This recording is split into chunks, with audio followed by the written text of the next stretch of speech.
First of all, I thank God for the opportunity that He entrusted me once again to come before you all and to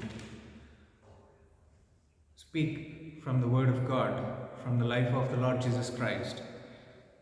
Also, I greet all of you in the name of our Lord and Savior Jesus Christ. Before we could go any further, let's look to the Lord in prayer. Dear loving, gracious, compassionate Heavenly Father, we are so thankful to you, Lord, for giving us this time to come before thy throne and to open our hearts, open our minds to receive thy word, to impart it in our lives, and to live accordingly, to bring glory and honor unto thee. Prepare us for thy coming and prepare us in the way you want us to be. I submit all of us into your loving care. In Jesus' precious name we pray. Amen. In the previous sessions, we have seen about the birth of the Lord Jesus Christ and about the way Jesus Christ grew. He grew in obedience. And after that, we saw him being approved by the Father. We saw him being approved by the Father, passing through all the tests. Now, this is all about his life before he began his ministry. Now, he is about to begin his ministry. At this time, in the first place, instead of going into the world, instead of going from street to street, preaching and teaching about the kingdom of God, he began his ministry in finding the disciples, in gathering the disciples, in making the disciples. Therefore,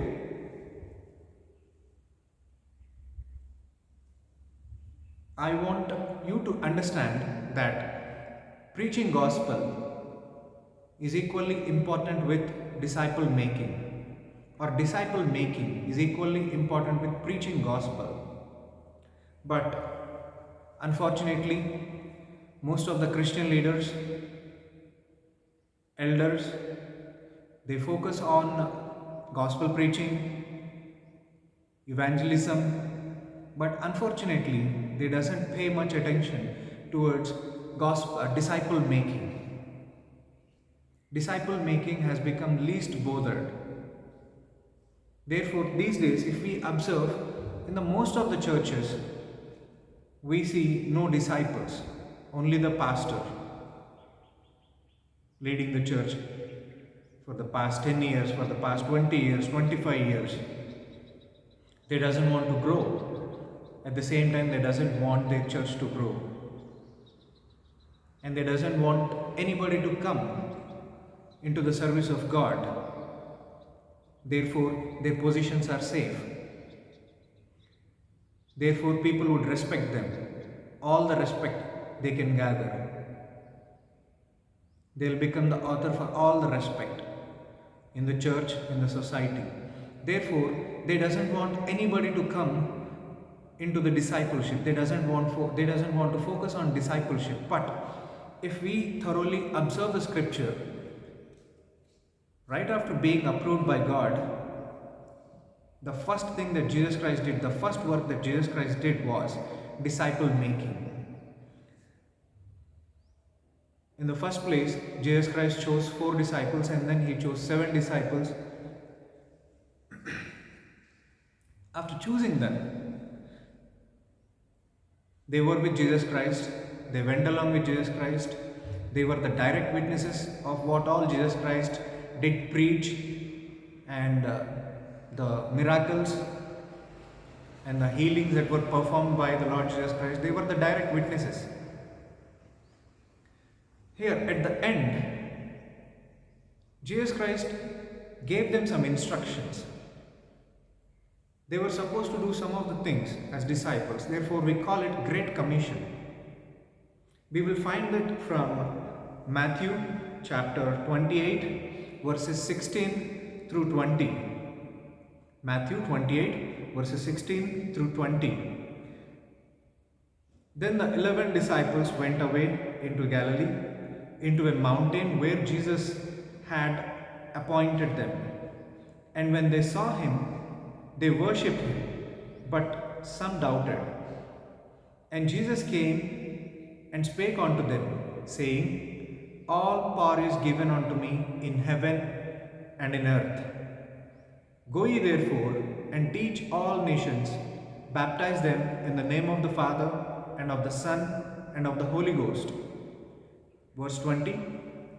Teach them to observe all things whatsoever I have commanded you. And lo, I am with you always, even unto the end of the world. Amen. This is a great commission by the Lord Jesus Christ to his disciples, as he knew that his time he had to depart them. Therefore, Jesus Christ gave them a great commission. In that great commission, he taught them some lessons, and he wanted them to observe some of the things. We can understand that. We can understand the desire of the Lord Jesus Christ, the intention of the Lord Jesus Christ, the teachings of Lord Jesus Christ in four folds. First of all, Jesus Christ wanted them to proclaim the word of God. Jesus Christ wanted them to proclaim the word of God. In verse 19, we would see that he said, teach. Teach, in the sense he wanted the disciples to teach the gospel, the life-saving gospel. What are the parts of the gospel? Some of you might be aware of this, but for some of you this may sound new to you. Gospel is not about your American trip, your abroad trips, your personal life, cracking some jokes, making people laugh, talking about some, just narrating some stories of any spoiled family, of any spoiled individual. That is not gospel. Gospel is all about the birth of Lord Jesus Christ, the death of Lord Jesus Christ, the burial of Lord Jesus Christ, the resurrection of the Lord Jesus Christ, as well as the second coming of the Lord Jesus Christ. When you teach somebody, when you present the gospel, make sure to present all these 5 points. If you fail to present these 5 points, that is not the gospel. That is just something that you want to speak about. But the gospel contains the birth, the death, the burial, the resurrection, and the second coming of the Lord Jesus Christ. So you need to teach these things to the world. You need to teach these things, but before you teach these things to the world, you need to teach these things to yourself first of all. You need to teach these parts of the gospel to yourself first of all, and then you are supposed to teach these things to your family. You are supposed to teach these things to the people wherever God leads you. Therefore, first of all, as a disciple of Christ, now discipleship is not only about the pastors I'm talking. Every individual who believes in the Lord Jesus Christ, who have the experience of salvation, who are being imparted by God the Holy Spirit, who are being led by God the Holy Spirit, who are being filled by God the Holy Spirit. All the Christians, all the believers are the disciples of the Lord Jesus Christ. And this commission, this great commission, is for every individual. Therefore, this is the responsibility of every individual, and we are accountable for this. This is an opportunity for us. So therefore, first of all, we need to observe the birth, the death, the burial, the resurrection, and the second coming of the Lord Jesus Christ. And you need to teach all these parts to yourself first of all, and then you need to teach these parts to your family, and then you need to go out wherever God leads you. There you are supposed to reach, and you are supposed to present the life-saving gospel of Lord Jesus Christ, which is made possible through the Lord Jesus Christ. Why In the second place, I spoke about family. In the first place, you must teach yourself. But in the second place, you must teach to your family. Why? Because before the institute of, before God created the church, before God spoke about church, it was family which was instituted by God. Therefore, before you go to the church, before you present it before the church, or before you present it before anybody else, you need to present yourself first of all, and then your family comes. So you need to present to your family, and then the church comes. Whoever are not saved in the church, you need to find out them and you need to reach them. You need to present the gospel and then reach out wherever God leads you. You need to reach out and then teach them. Teach them the life-saving gospel which is made possible through the Lord Jesus Christ. After teaching, Jesus Christ insisted them to baptize. Baptism is nothing but public proclamation. What all we are proclaiming through baptism? In the first place, the death and the resurrection of the Lord Jesus Christ. And then, the death of your sinful status and being born as a new creation, as a new creature for the good works. And also, you need to proclaim your death and your resurrection in the Lord Jesus Christ. The physical death and the physical resurrection. Of course, we are going to get, as of now, our bodies are imparted with sinful nature. Of course, we doesn't have sin. As we believe in the Lord Jesus Christ, our sins are forgiven.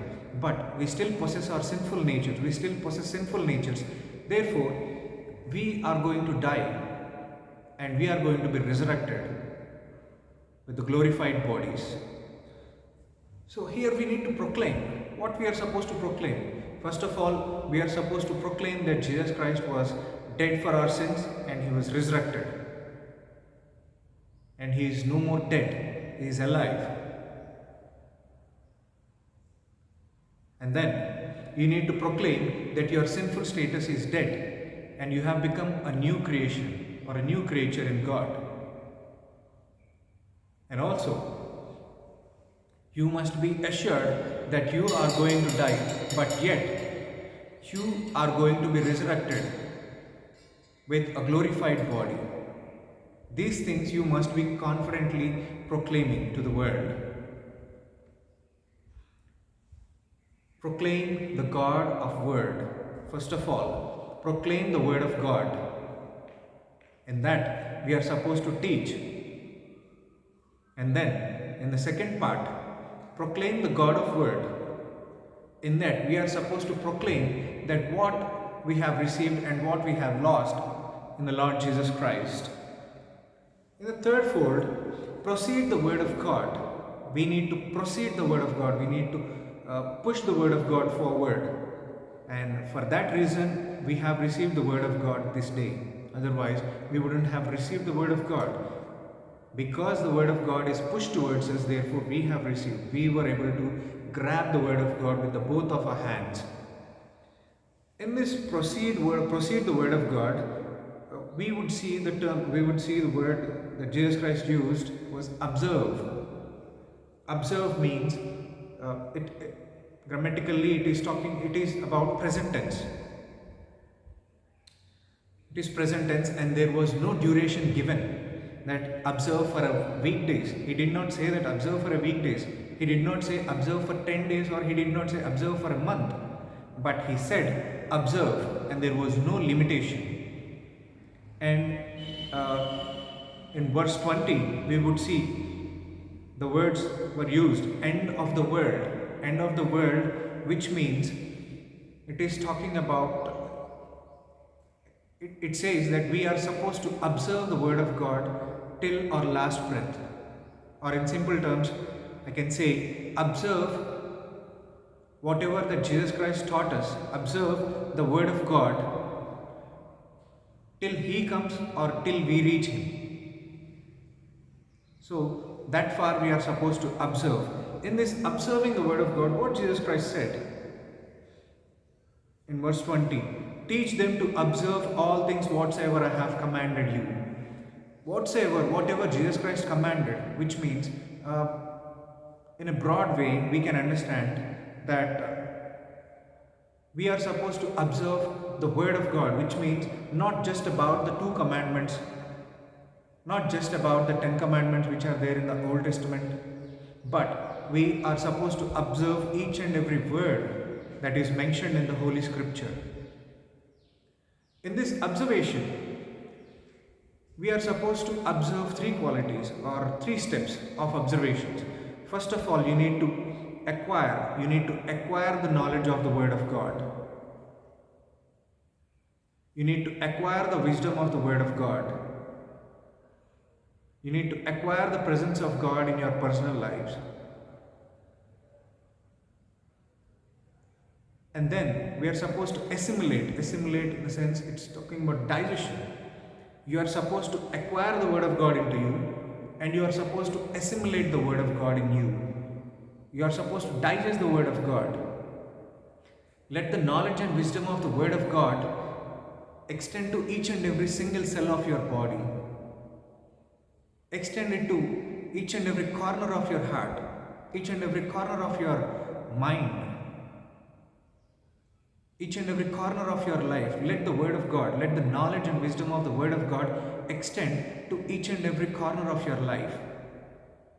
In such a way, you are supposed to assimilate the Word of God, acquire the Word of God, assimilate the Word of God, and then apply the Word of God. Like most of the times, we see many people teaching and preaching from the Word of God and giving wonderful instructions. But unfortunately, we fail to see them practicing what they preach in their lives. But here, this is the most important thing, because in our society there are many people who are underprivileged. They are uneducated. They cannot read the scripture for themselves. Therefore, what they are going to observe? They are going to observe your life and my life. They are going to observe the lives of the children of God. You are a child of God. I am a child of God.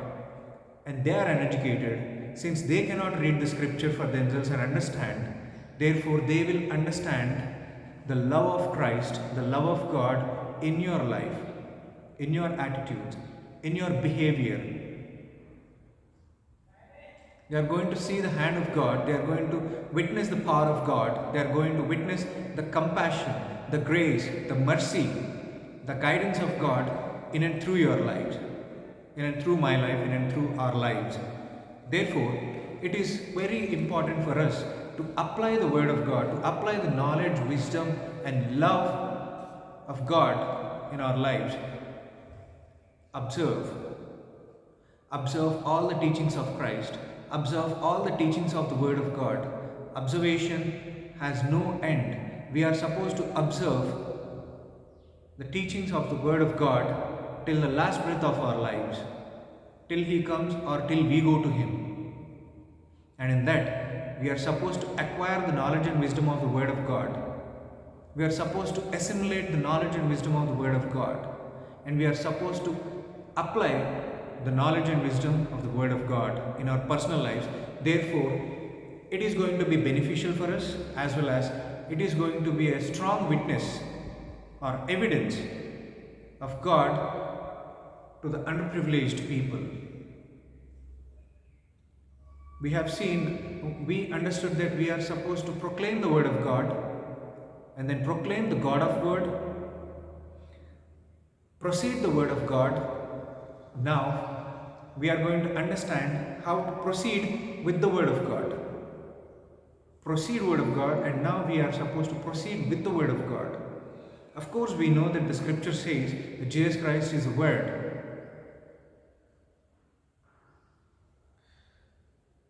Here, Jesus Christ promised, in verse 20 we would see that Jesus Christ promised His disciples that He would be with them.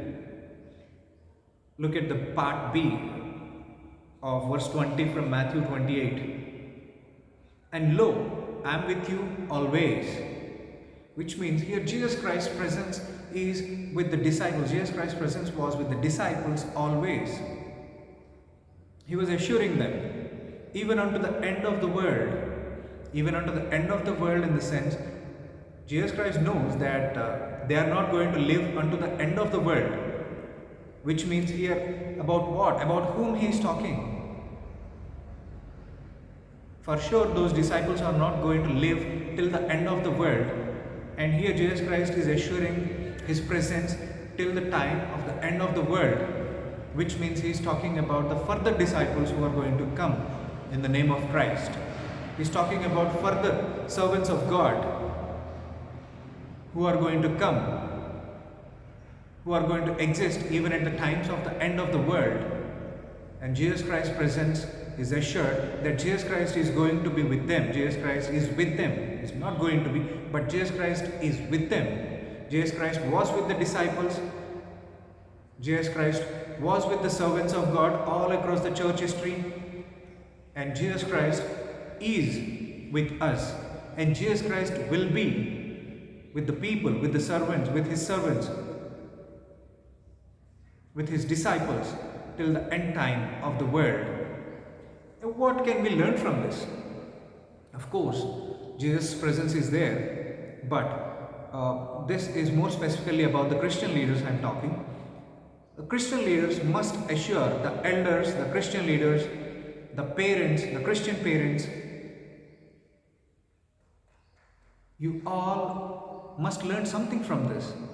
When Jesus Christ is calling for the disciples, and Jesus Christ himself said, the crop is plenty, the workmen are few, pray to the master, he will send the servants to harvest the crop. And Jesus Christ never stopped anybody who ever want to follow Jesus Christ. He only said, deny yourself, lift up your cross, follow me. When Jesus Christ did not stop anybody, here some Christian leaders, pastors, evangelists, Christian parents, spiritual people, brothers, sisters, extended family members, spiritual guides, these people, you people are stopping the people who wanted to serve God, and you want to push them into the secular world. You want to respond them for the secular calls, the call from a government job, the call from a private job, call for a business. You people are encouraging them towards these calls, but you people are discouraging the people towards God's call. God's call is greater than any other calls on the planet Earth. Try to check yourself, question yourselves.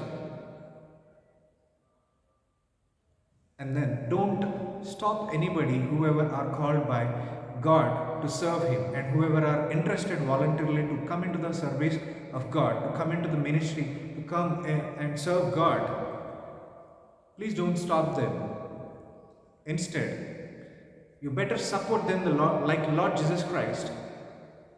As we are trying to reflect Lord Jesus Christ, we are supposed to follow his footsteps as well. Here Lord Jesus Christ said, "Lo, I am with you always, even unto the end of the world."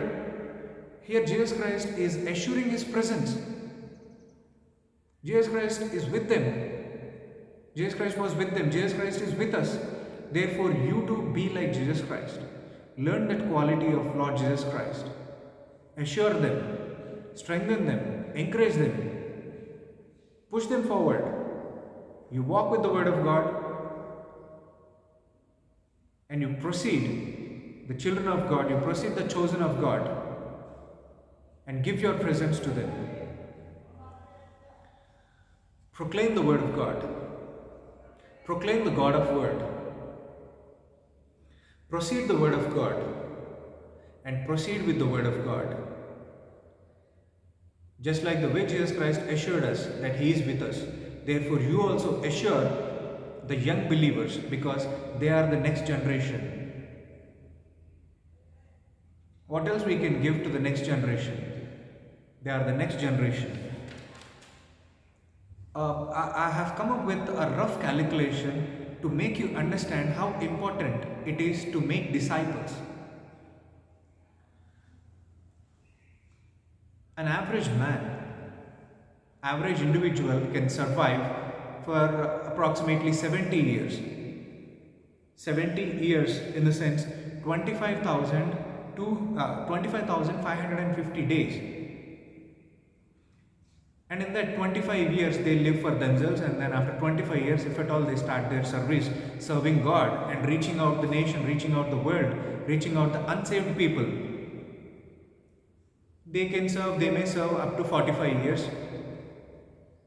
45 years in the sense 16,425 days. So you have only, every individual have got only 16,425 days. Look at the population of our nation, over 135 crores according to 2019 census. If you can bring one person into salvation every day, in order to bring 1 lakh people into Christ, it will take 6.88, which means approximately 7 times you must be born and dead. In order to bring 1 crore people to Christ, one person, one individual every day, it will take 609 lives, which means you must be born and dead for 609 times.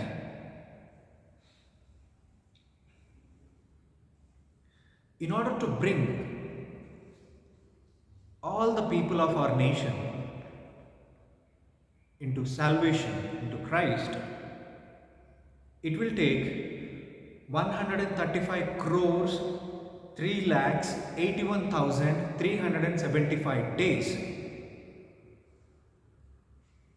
I would like to repeat, it would take 135 crores 3,81,375 days to bring all the individuals into Christ, to bring our whole nation into Christ. But by the time, we don't know how many, we don't know how the population is going to grow. If you are the only disciple, it will take 36 lakhs 99,675 years to bring our nation into Christ. It takes 36 lakhs 99,675 years to bring the whole nation into Christ. If there are 2 disciples in our nation who are bringing one individual every day into Christ, it takes 18 lakhs 49,837 years. If it is with 3 disciples, 12 lakhs 33,225 years. If it is with 4 disciples, 9 lakhs 24,918 years. It's too long.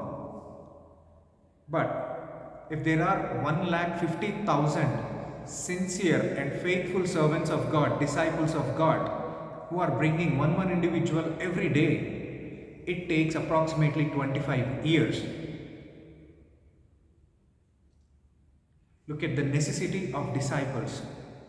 Look at the necessity of our nation. These many people are dying without salvation. Every day, hundreds, thousands and lakhs of people are dying across the nation and across the world. The solution for that is to send the disciples of God.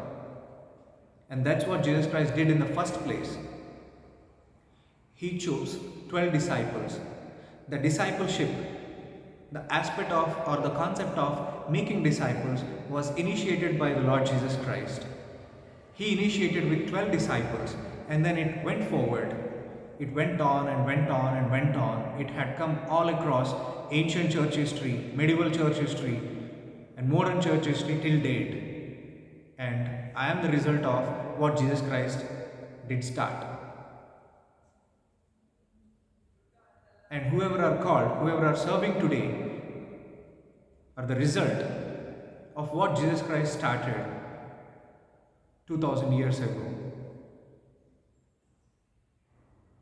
Therefore, understand the value, understand the importance of making disciples. It is equally important along with gospel preaching.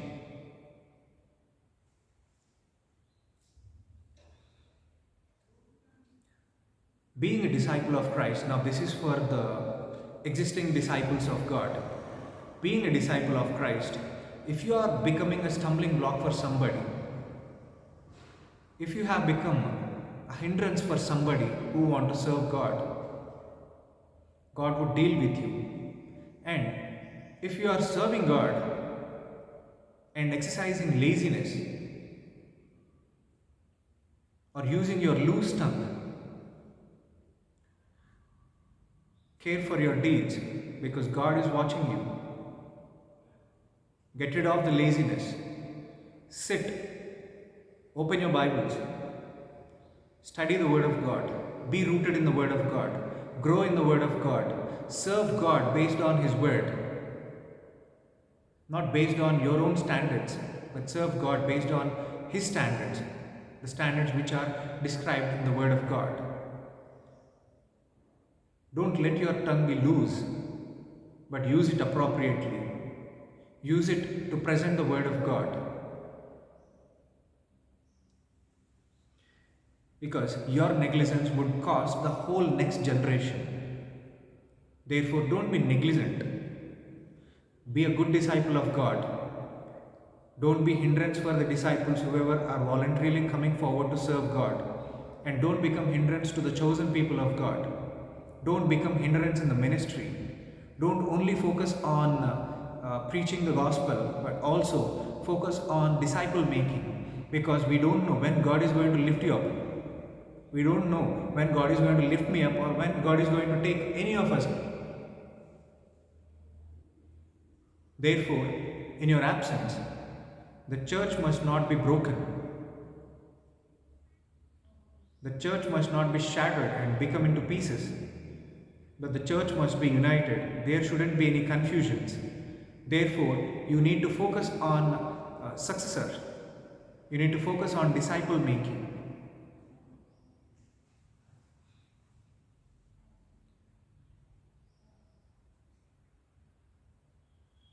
Also here, as we make disciples, so also care for our personal testimonies. We need to care for our personal testimonies. Like I heard many sermons, I listened to the sermons here and there, but mostly I heard them talking about the sister who is on a wrong track, a family who has who turned away from God, the spoiled people, a spoiled Christian, a spoiled life, a ruined individual. Instead of talking from the Word of God, they talk from the lives of people, and then at the end they are connecting it with the Word of God. That's not the appropriate way to present the Word of God. Be rooted in the Word of God, grow in the Word of God, be imparted by the Spirit of God, and grow in the Spirit of God. Let God the Holy Spirit guide you and lead you.